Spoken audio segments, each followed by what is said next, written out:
En el año 2030, a través de todo el planeta se abrieron centenares de portales provocados por un choque dimensional.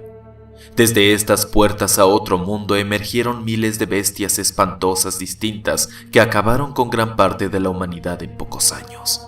Mi deber personal es recolectar información de estos monstruos con la esperanza de encontrar una manera de deshacernos de ellos. Mi nombre es Reinhard Morgenstern y este es mi bestiario.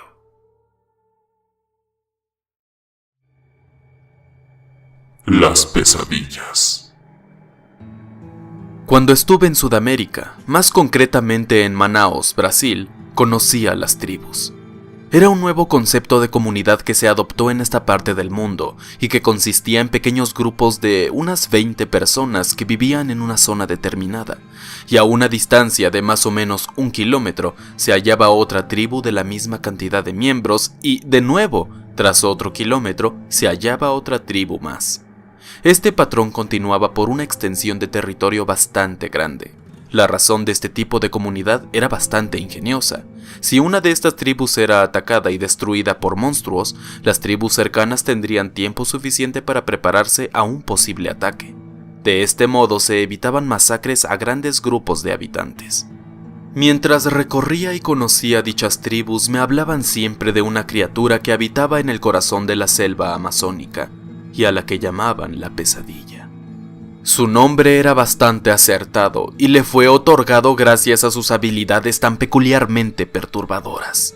Resulta que este ser de horrible aspecto tenía la capacidad de esparcir cierta sustancia gaseosa en el aire, induciendo terribles alucinaciones de sus más grandes miedos a aquel o aquella que respirara este elemento tóxico. El hecho de que fuera la criatura que más mencionaran me hizo decidirme a ir en su búsqueda. Sin embargo, no soy un experto en geografía sudamericana, por lo que pedí de favor que uno de los habitantes me sirviera de guía. El señor Yusara se ofreció animosamente como voluntario, pues aparentemente él simpatizó mucho con mi ideal de recoger información sobre las bestias que nos atormentaban desde hace años. Tomé mis cosas y partimos hacia el este, hacia el centro del Amazonas. Durante el camino encontramos bastantes criaturas poblando la inmensidad de aquel mar de vegetación. Aunque claro, casi todas eran inofensivas, incluso algunas eran maravillosas. Pero de ninguna de ellas vale la pena hablar, pues las que me interesan son las que ya estarían persiguiéndome para robarme el alma o algo peor. Caminamos por un largo rato cruzando ríos, cientos de árboles, animales comunes y criaturas que llegaron desde los portales. Hasta que la noche nos alcanzó y tuvimos que acampar para refugiarnos y descansar un poco.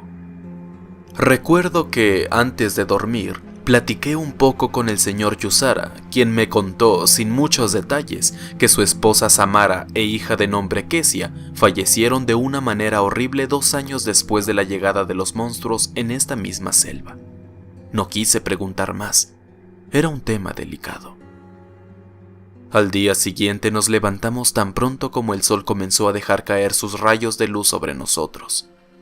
Seguimos andando por un par de horas, hasta que algo extraño comenzó a ocurrir.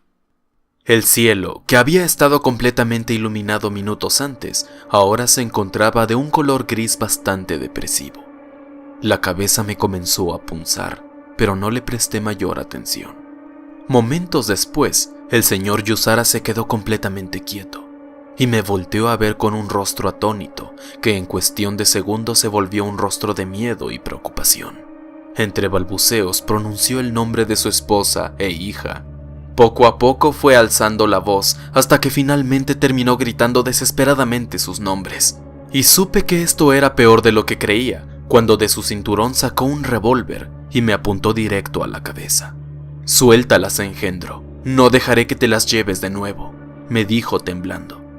No entendí lo que pasaba y no iba a quedarme ahí para averiguarlo. Corrí. Yusara no dudó en dispararme para evitar mi huida, aunque falló de milagro. Mi condición física es excelente debido a mi vida llena de exploración, por lo que no me fue difícil escapar. Dejé de oír los disparos y me perdí en la inmensidad de aquella calurosa selva. Caminaba despacio, tratando de hacer el menor ruido posible.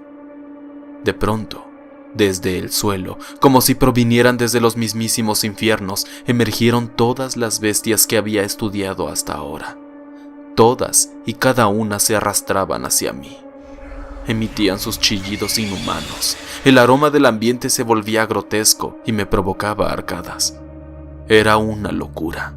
Fue entonces cuando detrás de mí, apenas a unos centímetros de distancia, apareció de nuevo el señor Yusara, apuntándome con aquel viejo revólver que amenazaba con quitarme la vida.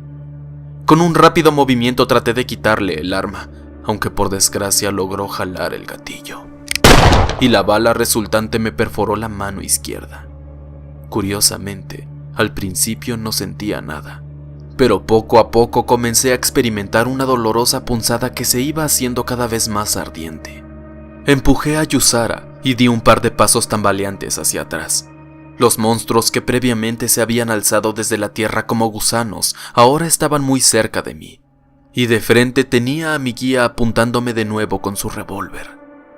Estaba seguro que había llegado mi fin. Fue entonces cuando cerca de un árbol, detrás del señor Yusara, pude ver una masa grotesca difícil de describir. Su cuerpo estaba repleto de hongos y tenía la apariencia de una oruga. Las únicas extremidades que poseía eran 2 brazos en cada costado que terminaban en una cuchilla de hueso y las cuales usaba para enterrar en el suelo e impulsarse hacia adelante. Sus movimientos eran extremadamente lentos y limitados.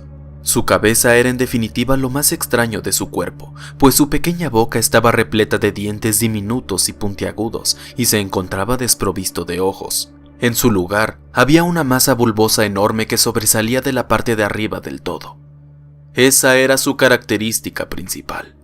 De ella se abrían varios agujeros pequeños de los cuales emanaba una sustancia gaseosa de colores verdosos. Esa era la pesadilla, la criatura de la que me habían hablado los pobladores.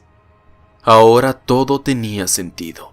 A través del gas que salía de sus poros en la cabeza, la bestia nos inducía a aquellas terribles alucinaciones. Le estaba haciendo creer al señor Yusara que yo era el monstruo y que de algún modo había secuestrado a sus difuntas esposa e hija. Al percatarme de todo eso, traté de hablar con el señor Yusara, quien seguía viéndome con la apariencia de la bestia, y no paraba de gritarme que soltara a sus 2 familiares mientras me amenazaba con el revólver. Al oírme pronunciar unas palabras se sorprendió y se detuvo por unos segundos. Él no esperaba que una monstruosidad pudiera hablarle.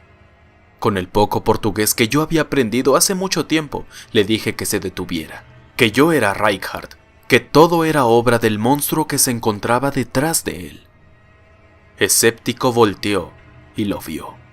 Abrió los ojos tanto que pensé que se le saldrían de sus órbitas. Estaba realmente impactado por lo que sucedía.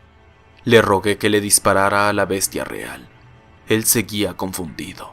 Las bestias infames que surgieron del suelo se arrastraban lentamente hacia nosotros. Estaban a solo unos pasos. Yusara no sabía qué hacer. Unos momentos me apuntaba a mí y después le apuntaba a la pesadilla. Lo pensaba un poco y volvía a dirigir la mira hacia mí.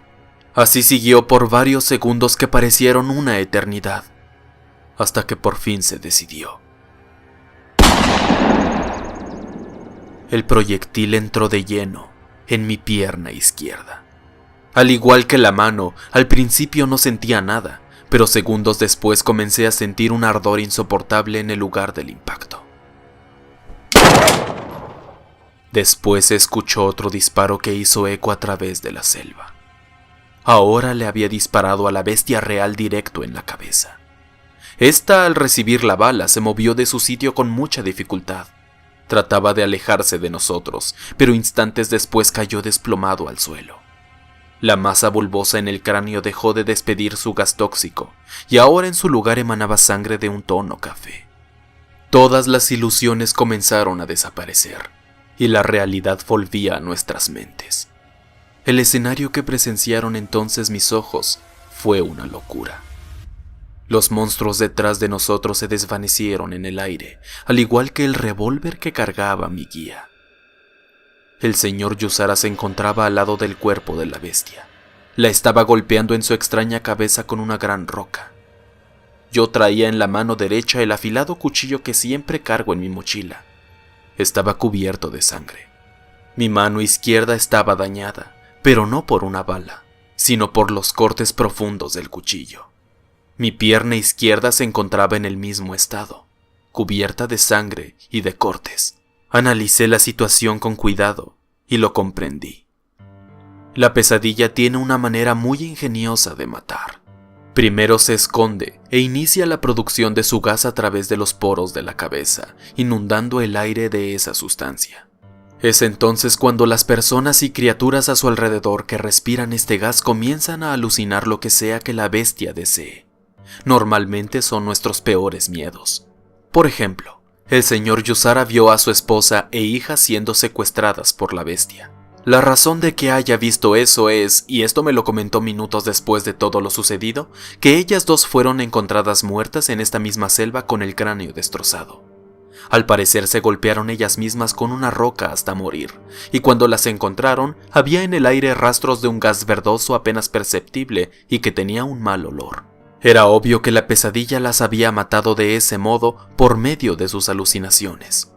Yusara también me confesó que esa fue la única razón que lo llevó a haberse aventurado conmigo en esta selva en busca de la bestia. Él quería venganza. En fin, una vez que la persona está dentro de la alucinación, la pesadilla juega con nuestro cerebro y provoca que todo lo que suceda en la ilusión se haga realidad. Podemos tomar como ejemplo mi situación, en la que mi cerebro creyó que una bala había perforado mi mano izquierda. Y para hacerlo realidad, de manera totalmente inconsciente tomé mi cuchillo y comencé a hacerme cortes profundos en el lugar donde debería haber perforado la bala. Es así como la bestia asesina a sus víctimas. Lamentablemente para la pesadilla, una vez que Yusara le disparó en la cabeza, él inconscientemente tenía que hacer realidad lo que había hecho. Por eso mismo se dirigió hasta la criatura que por su mismo físico no pudo moverse con rapidez y la asesinó golpeándola con una roca en el mismo punto donde se supone que impactó la bala. Después del evento, Yusara me llevó hasta su aldea, donde me recuperé de las heridas que yo mismo me hice. Debo decir que la única manera de librarse de este monstruo es encontrarlo, aún estando en las alucinaciones, y matarlo. Será difícil, pero no imposible, pues su cuerpo tosco no le permite moverse fluidamente. Además, un efecto secundario de cuando entras en estas alucinaciones es una punzada muy fuerte en la cabeza. Eso también te puede ayudar a identificar cuando estás entrando en el juego de esta bestia. Aquel día que conocí a la pesadilla comprendí algo sumamente importante y lleno de significado para mí.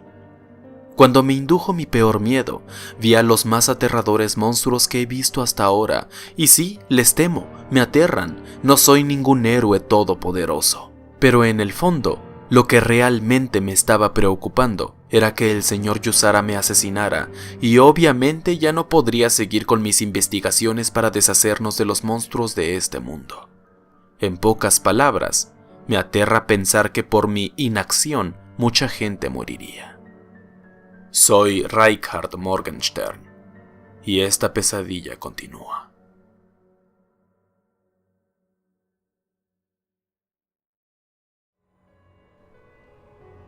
Únete a la oscuridad, dale like, suscríbete y comparte para esparcir el terror.